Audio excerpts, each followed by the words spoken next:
Merci beaucoup à la FPS et la section du PC aujourd'hui qui nous reçoit et qui reçoit tout particulièrement nos camarades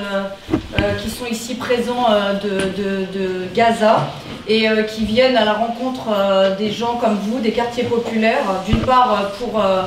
pour narrer un peu, mais concrètement, ce qu'il se passe sur place, même si je sais que pour un grand nombre d'entre vous, vous regardez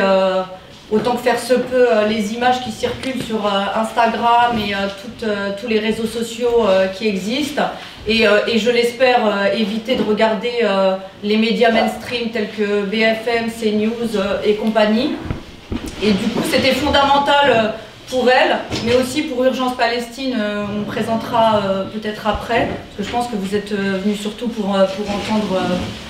nos frères et sœurs palestiniens et palestiniennes, de savoir comment on peut construire ensemble avec vous, les gens des quartiers populaires. D'abord parce que nous savons à quel point il est difficile pour un grand nombre d'entre vous de se mobiliser lors des manifestations à Paris. C'est pas si simple. Et puis aussi parce que je sais, en tout cas quand je regarde la population de Noisy-le-Sec, mais peut-être que des gens qui sont issus de cette ville le diront mieux que moi, je sais à quel point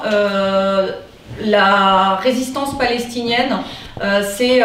important pour un grand nombre d'entre vous, d'entre nous, les gens des quartiers populaires, que cette résistance elle est un peu chevillée à votre corps. Et que du coup ce qui se passe dans la dernière temporalité depuis le 7 octobre, en l'occurrence le génocide qui est opéré sur la population de Gaza et qui a pour effet des milliers de morts, je ne sais même plus les compter, on est à plus de 20 000, mais une grande proportion de femmes et d'enfants, non seulement ça vous touche parce que vous êtes des humains, mais aussi parce que ça vous renvoie certainement, mais on pourra en discuter peut-être après s'il y a un temps d'échange et je l'espère, ça vous renvoie aussi à nos propres oppressions ici en France, et notamment le sort qui nous est réservé ici en France quand on est immigré et où que nous sommes dans la précarité, la violence qui est subie par le système, les violences notamment policières, les contrôles aux faciès, mais aussi les discriminations, quelles qu'elles soient. Et on voit bien à quel point, pour le coup, il y a une espèce d'identification,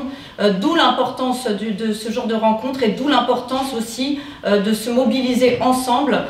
autour de la question palestinienne, qui est aujourd'hui une question fondamentale pour le monde entier, mais aussi parce que c'est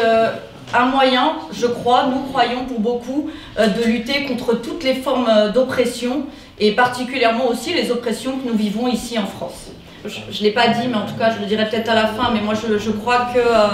comme dans toutes les résistances que nous avons connues, les femmes ont un rôle prépondérant, particulièrement dans cette lutte, mais aussi dans toute la solidarité internationale, et nous on le sait, dans les manifs tout particulièrement, on ne l'a pas mesuré, mais on a énormément de femmes qui se mobilisent, et même dans les quartiers là, ce qu'on voit quand on va à la rencontre des gens, c'est beaucoup des mamans, beaucoup des filles qui s'impliquent énormément. Non pas que les hommes ne s'impliquent pas, hein, loin de là, mais c'est vrai que la résistance, la résilience est assez